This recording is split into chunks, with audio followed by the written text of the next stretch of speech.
suñu borom ensuite sant ko parce que saa yi ñu amee yéene rek suñu borom matal na ko donc moom rek moo man donc ñu ngi sant ñëpp sant waa Parcelles ci attente bi jeunesse bi 6 ans dafa yàgg 6 ans c'est pas 6 jours c'est pas 6 mois donc c'est pas 60 mois donc vraiment ñu ngi leen di sant bu baax di leen gërëm te lii neex na les anciens des Parcelles Jo Malick Lune Dieng sama copain l'ancien de Jokko ñoom ñëpp vraiment jazz su ma fàttali ko bokku jëf jant bi ak muus yi fii ci terrain bi tey ma gis ñi ñëpp di football fii tey ñoom plat Macky Diaw vraiment dañu kontaan vraiment kontaan nañu donc ñu boole ko équipe Parcelles équipe bu mairie bi nga xam ne moo représente toute la commune on est fier waaw mais li ñu jàngat parce que lu mel nii ñi ñu doon ko xaar ak xaar bi ñu ko doon xaar tey ñu yaakaaroon tey boo ko doon def tey da nga war a maanaam def ko mu nekk une grande cérémonie nga def ko dans la plus grande simplicité dans la plus grande sobriété lu ndax loolu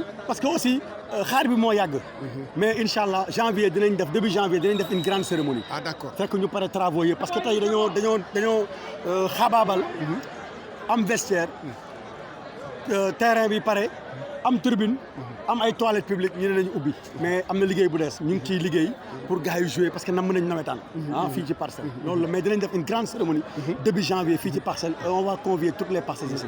Bon tey tu as choisi vraiment 11 personnes pour ñu maanaam gérer le stade. Tout à fait. Parce que le chiffre 11 est symbolique. Absolument. Par rapport à une équipe de football. Absolument. Et tey pour coïncidence tey ki nga xam ne moom moo jiite comité moom moo njëkk a dugal bi ci stade bi. waaw mooy directeur bi. waaw c'est vrai directeur bi René Gomis mu nekk un jeune dynamique.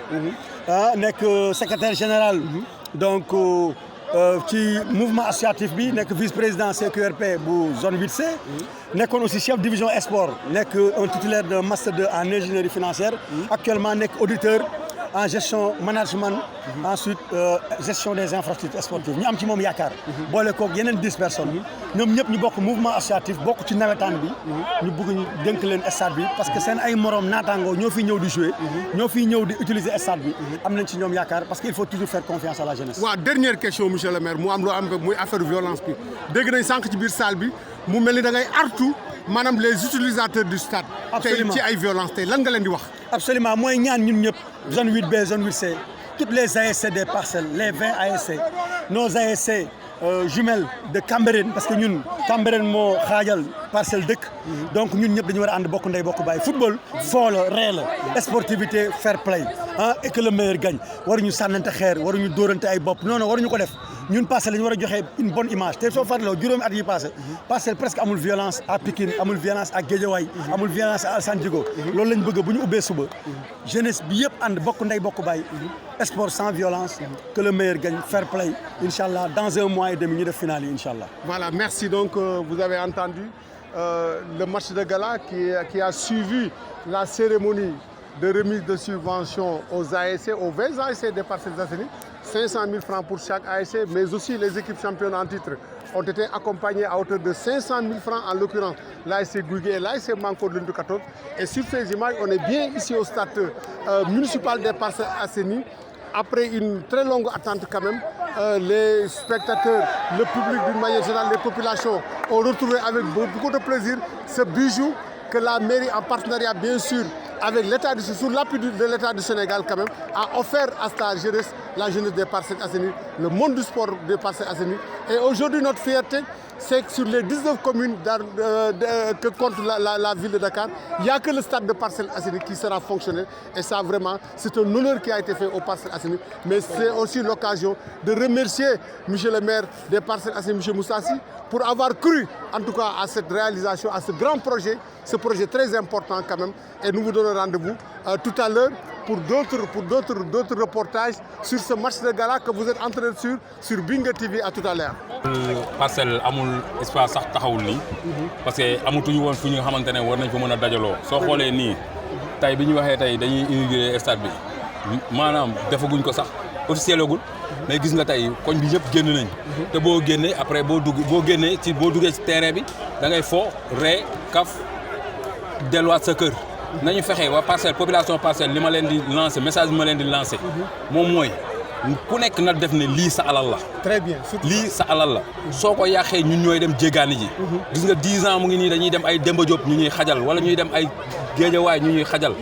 ba gis nga ren nu mu demee yàlla def na maire bi def na lépp pour dimbali ñu ba ñu am fu ñuy foowee am fu suñuy doom yi di foowee am fu xamante ne suñu équipe bi nga xamante ne moom lañ yaakaar suba mu nekk première division ñu koy tiitaloo muy ISPA tey am na tey fu muy entraîner am na tey fu muy recevoir kon nag parcelle yëpp nañu booloo ñu manko te xam ne affaire bii du affaire de maire affaire de ñun population parcelle ñoo ko namoon ñoo ko moom te ku ko yàq sa alal nga yàq ku ko yàq xamal ne yow mii li nga yàq sa alal la ku nekk na ko def li nga xamante ne objet bi nga xamante ne yow moom nga jënd dugal ko sa kër frais ci ay millions ay milliards la nag ay milliards lañ ci frais kon nag pour ñun pour parcelle kon parcelle yëpp ñun ñoo ngi gàcce ngalaama Moussa Sy jërëjëf comme yàlla moom la dogal moom ci ayam lii am ci moom ñun ñoo ngi ñaan yàlla moom moo xam li mu bëgg rek yàlla na ko yàlla defal kon nag ñun amuñu lu dul kontaan rek kontaan nañ franchement parler kontaan nañ ba fa kontaan yëpp sur tous les jours boo ko jëf sur tous les laïcs de boo ko jëf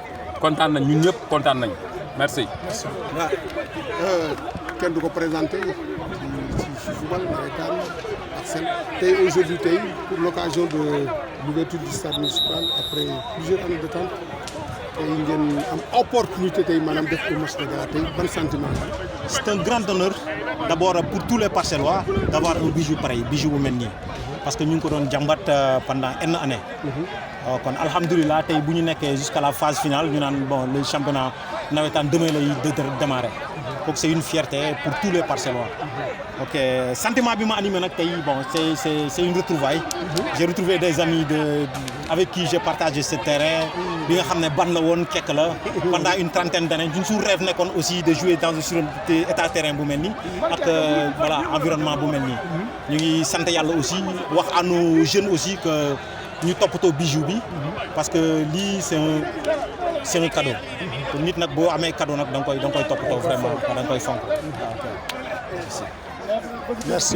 nom de Jo Malick lui aussi une des icônes du football ici au Parcelles tey ñu ubbi stade bi yéen a ko ubbi yéen vétérans yi vraiment tey ban yëg-yëg nga am tey retrouvailles bi yooyu ak stade bi. waaw contentement bu rëy la Aziz déjà ñu ngi sant yow d'abord rek ñu contentement bu rëy la xam nga boo xoolee tey bu ñuy waxee sànq rek bu ñu taal lampe yi gis ko lii ñu gis maire wax na ko tout à l'heure mu ne ñii di ko ubbi tey ñii di ubbi stade bi tey ñii di fi njëkk a joué nii kenn gën leen mérité joué ci stade bi parce que pratiquement ku fi ne am nga fi jaar boo ko am du dëgg kon lii mbégte lu rëy lañ ci am dafa jot il était temps suñu rêve d'enfance boobu moom moo réalisé wu tey ñu koy remercier maire bi voilà ñu koy remercier bu baax a baax di remercier aussi le conseil municipal